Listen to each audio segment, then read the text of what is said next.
Hello, everybody. Welcome back to another episode of Classics with Courtney. And today is going to be on The Divorcee from 1930. I just got to say, I have tried to figure out what movie to tackle for today. Do I want to do another Christmas review dealing with like Remember the Night or It's a Wonderful Life, something that deals with after Christmas, or something that we watch for New Year's? Or do I want to tackle New Year's type story like this, or even The Holiday? But I decided to go for the New Year's type film, and we're going to do The Divorcee, starring Norma Shearer, distributed by Metro-Goldwyn-Mayer. So let's go ahead and dive into this little movie. Our story begins at a little party where everybody is wondering where two of our leads are. Jerry, played by Norma Shearer, and Ted, played by Chester Morris. Oh, my head's going around like a pinwheel. My heart's beating like a steam engine. Feel. When did you first start having heart trouble? From the first moment I met you. Then why have you been holding out on me? Well, you see, darling, I'm only a poor newspaper man, and we don't make much money. But from now on, I'm keeping track of the overhead. When will you marry me? Tomorrow? Oh, gracious, no. Next week? Oh, I couldn't. Well, next month? Well, maybe. Oh, the first, Jerry, huh? That's 3 whole long weeks off. Oh, please, the first, huh? Say yes. I won't let you go until you say yes. Jerry accepts Ted's proposal of marriage, which upsets at least one of the party. Paul, played by Conrad Nigel, who is infatuated with Jerry.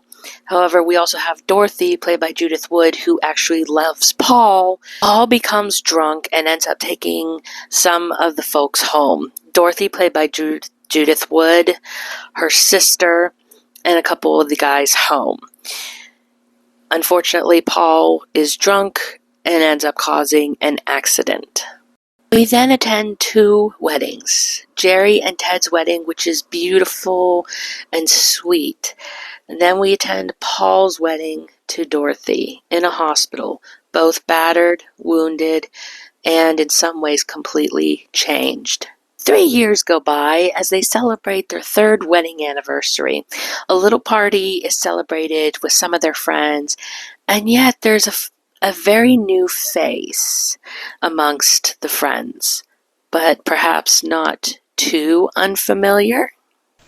I was plastered, and you know it. Oh, but you're not such a sterling character when my arms are around you. Be true to me, Chicago. Cut it out, Janice. Cut it. A little cramped for room, weren't you? If I could think as fast as that, I might have stayed married. Think of all the fun you'd have missed.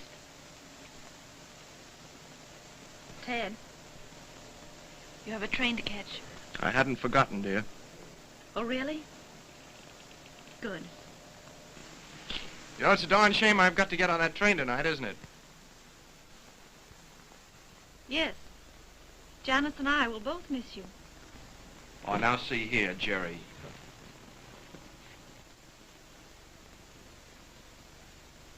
How do you like this little pose? Don't you think it's rather fetching? Now, what are you driving at? Nothing.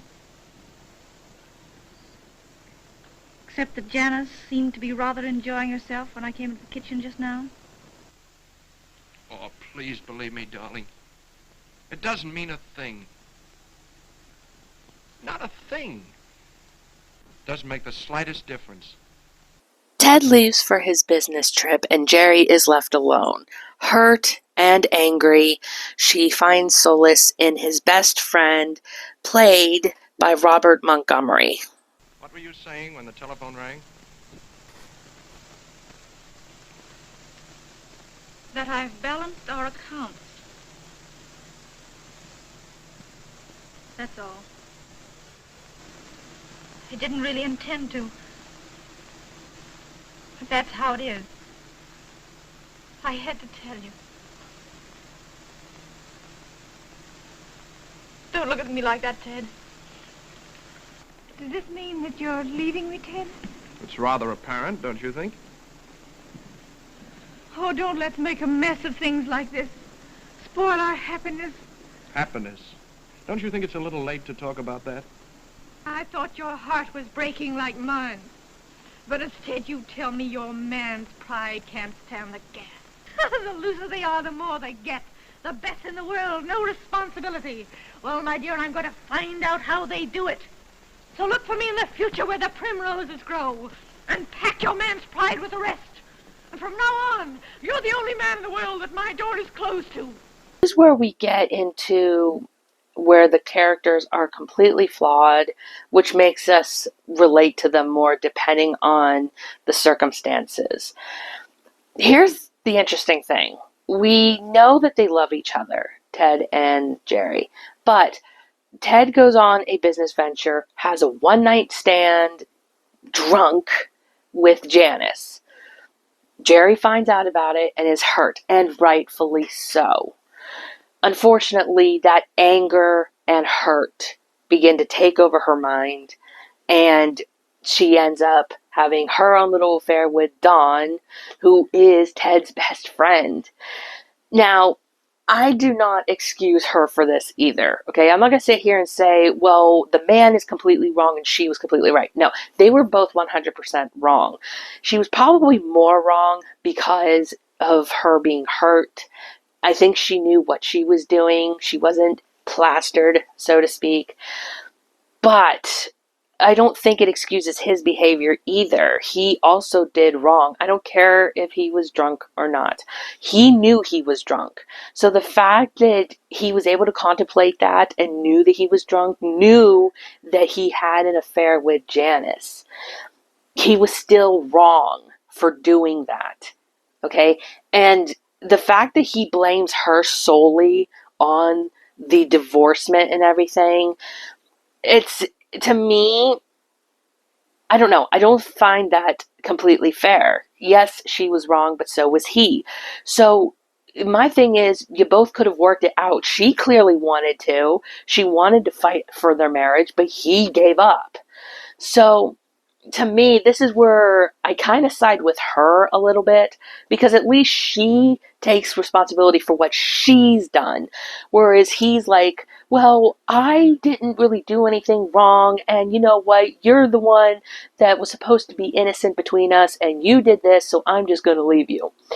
I don't know. I mean, don't get me wrong. The actor is doing a great job. It's just the character, this is what kind of makes me not like Ted's character a little bit, because I think it's the double-edged sword. I can do it because I'm a man, and it was a no big deal, but you're a woman, and you did it. That means you're a terrible person.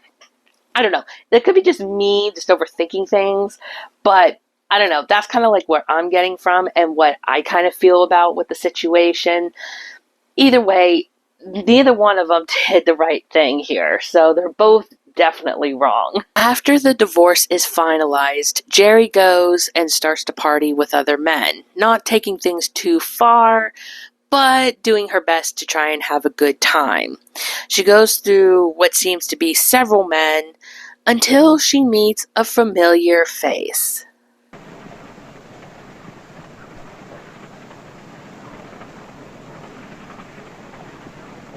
That's all, ma'am? Yes, that's all. Thank you.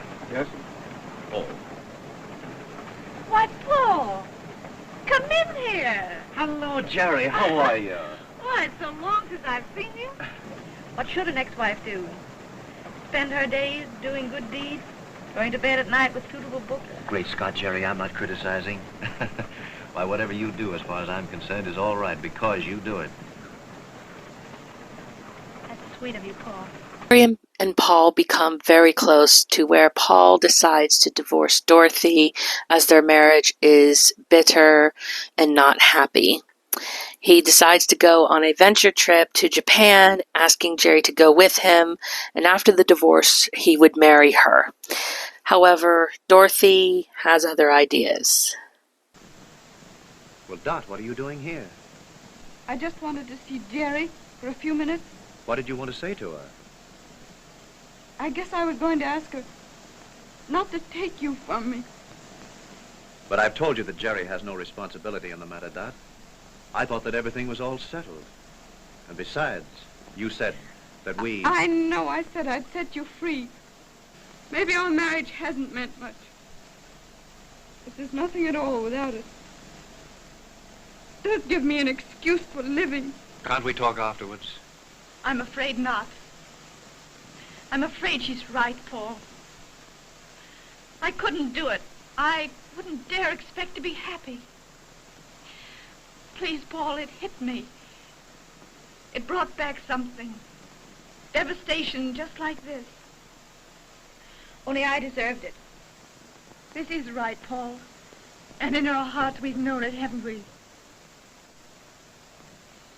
Marriage is the one thing in the world I thought ought to be perfect.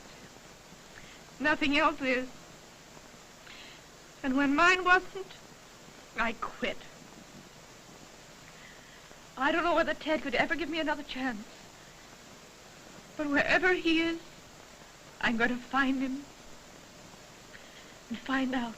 This is probably one of the best scenes in this film, at least in my opinion. Dorothy fighting for her husband, Paul, is really sweet. Is she still bitter because of the disfigurement that he caused? Yes. But deep down, she still loves him. And Jerry ends up thinking more about her love for Ted and forgetting everything that has been done in the past. The scene really makes Jerry think, and we also see Dorothy and how she humbles herself, forgets her pride, and begs for Paul to come back. It's really sweet. The only downside is we know that Paul will never be happy with her. But I like to think that possibly he may begin to love her instead of just thinking that it's a torture for what he had done to her. Most of us have done things that we are ashamed of, and many of us torture ourselves over it for years. But that doesn't mean that God would want us to do that. And I think the idea here that Jerry forgives Ted, Dorothy forgives Paul, is that hopefully everyone would be able to move on and begin a new life together with their rightful people. Jerry ends up going to a party with some old friends in order to find Ted.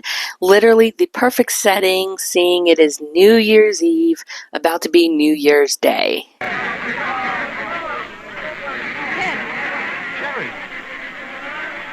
What are you doing here? Surprise?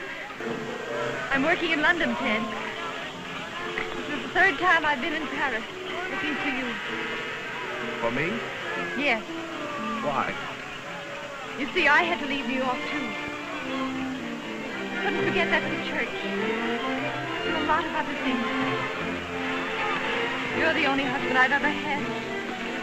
And ever want. New Year in a minute, Ted.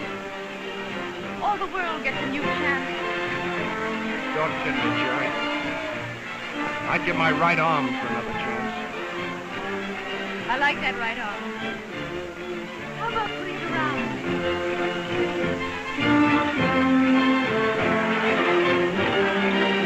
And that concludes my Divorcee. And what did I think of it?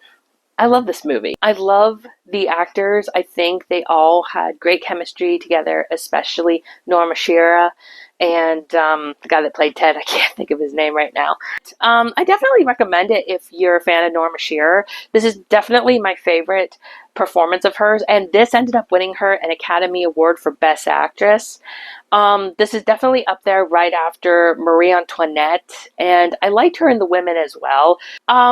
Yeah, I really love this movie. Despite its flaws, I really enjoy it, and I definitely hope that you guys will give it a watch. Let me know in the comments below what you guys think of this movie, and I will see you guys in my next video. And stay tuned because next month is going to be exciting. It's going to be a big theme, and drum roll please. Next month is going to be Wuthering Heights month. So stay tuned for that if you are into Wuthering Heights. And I will see you guys in my next video. Bye! Have a great, wonderful day, and Happy New Year!